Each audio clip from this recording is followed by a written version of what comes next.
Welcome to a new Daily Top Askreddit video. Today's topic. What's the worst piece of tech you've ever owned? HP printer. Just plain dystopian. Mandatory online account and internet connection to scan a paper when the printer is connected via a cable. Drives me mad. The print head in our HP printer is giving an error which is breaking the entire thing, including the scanner. I had an error that couldn't be fixed no matter what I tried. Diagnostics said everything was okay. HP support pages didn't mention it. But I simply couldn't print anything. The solution was to buy an Epson printer. Printers. Printers. Printers. Even the best printers I've ever had have only worked acceptably. Brother printers have become the best of the worst recently. That's what I currently have. It's fine. That's all I can say. I had a Brother color laser a few years back that I thought would be my final almost BIFL printer, spent some real money on it, and it just fell to pieces. I was so unhappy. It's a tie between every printer I've ever owned. Amazon Fire Kids. What a complete piece of unintuitive, non-customizable, terrible UI garbage that thing was. I mean, there's many reasons why they're so cheap.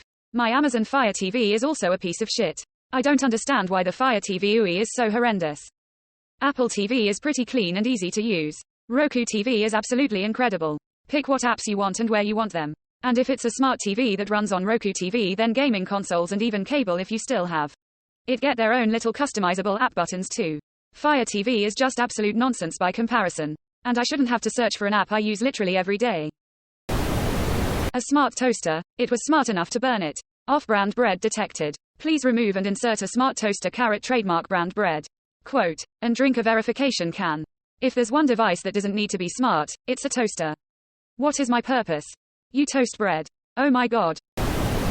Printers. And that awful case management program that needed a network share to which all users had read, write access and which held all the private client information. And repeatedly crashed. Mainly printers, though. In 2015-16 I bought a heads-up display for my car. You place your phone on it with their app and it should give you metrics. Absolute waste of money. It was hard to see. Had ads. Slid around. Couldn't see if you weren't sitting at the right angle. What a waste of money. Not me. But my mom bought EMP blockers for her and her husband's VH styles. I told her that they're snake oil. But she bought them anyway for the low price of 200 something each and she bought 3. Lol fucking ads on a heads-up display for driving. Question mark. That's stupid and dangerous. And yeah, those EMP blockers are completely pointless. If they even actually contain any circuitry. Emergency roadblock ahead in 300 yards, take detour to the. But first a word from our sponsor. TBF, you can get Faraday cages that work. Just ask my sister who was getting shit Wi-Fi after placing her router in one. Didn't seem to understand the Wi-Fi is the radiation it blocking. EMP blockers what? Like, in case of nuclear strike. Or like M radiation, blockers, but they didn't even get the terminology right. In case of nuclear strike. Or in the city and someone makes a Bane-sized EMP. They live an hour outside of Pittsburgh. And are always worried about some new world-ending event. Like when the pandemic started they wanted me to come live with them in case people went feral. When the Russia-Ukraine war began they gave me a bug-out bag in case we get nuked. They're in a constant state of worry.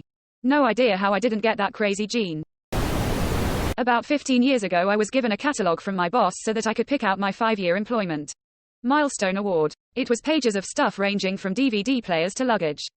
Anyway, I see this pair of binoculars that has a built-in digital camera. How cool would that be to sight an eagle or pretty bluebird through the binoculars and conveniently snap a photo of it? I get the binoculars shipped to my home and eagerly try it out in the backyard. It didn't take me more than 5 minutes to realize that yes, the binoculars have a built-in digital camera. But it has nothing to do with the binoculars other than being part of the assembly. It was a laughably shitty camera and equally shitty pair of binoculars that were not at all integrated. I could have just bought a shitty camera and duct taped it to some shitty binoculars. LMAO. I had a similar experience with a 5-year employment gift catalog. I looked through this thing and there was a handful of decent stuff. Just absolutely nothing that I needed. Finally I decided to get a laser leveler that can be mounted to a tripod and provides both vertical and horizontal lines. It somehow manages to drain the batteries even when the physical switch is in the off position. Despite the fact that it's literally just a simple light on, off device. I don't understand how it could be doing anything more than just opening the circuit and disconnecting the batteries completely. It's also a piece of shit in general and I ended up buying a fancy Bosch one instead. Did it come with a case that accidentally turned it on when you put it away? That's how I managed to waste like 24-hour batteries with a Game Gear as a kid. Does Windows ME count as tech? Ah yes. Windows malfunctioning edition. Mistake edition. The original Furby. I wanted it so bad, like every other kid the Christmas they came out. I tried to teach it phrases and everything. Anyways, it would wake me up in the middle of the night just talking in its own. I tried putting a blanket out it, putting in my closet, etc., but it wouldn't stop. I finally opened it up and took the batteries out, and my parents were so mad that it was all such a waste. When those came out, my brother and sister each got one. I had no interest in them, but they had their fun. My brother and I slept in the same room in bunk beds. My brother didn't use the ladder to climb to the top. He would instead use a desk that was beside our bed to climb up and get down. One night he decided to leave his Furby on the desk, which was right beside my head. I hear him getting out of bed because he needs to use the bathroom. Then I hear Furby waking up. The simple act of my brother getting up and stepping down onto the desk, which I assume caused the desk to bow ever so slightly, caused the Furby to wake up. The next 10 fucking minutes were filled with unintelligible noises. Fake snoring. It would pretend to sleep if you didn't pay it any attention.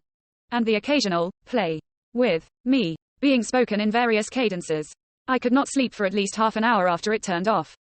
About a month later, the batteries started going dead in it, which lead to what I can only describe as demonic dubstep sounds whenever it turned on.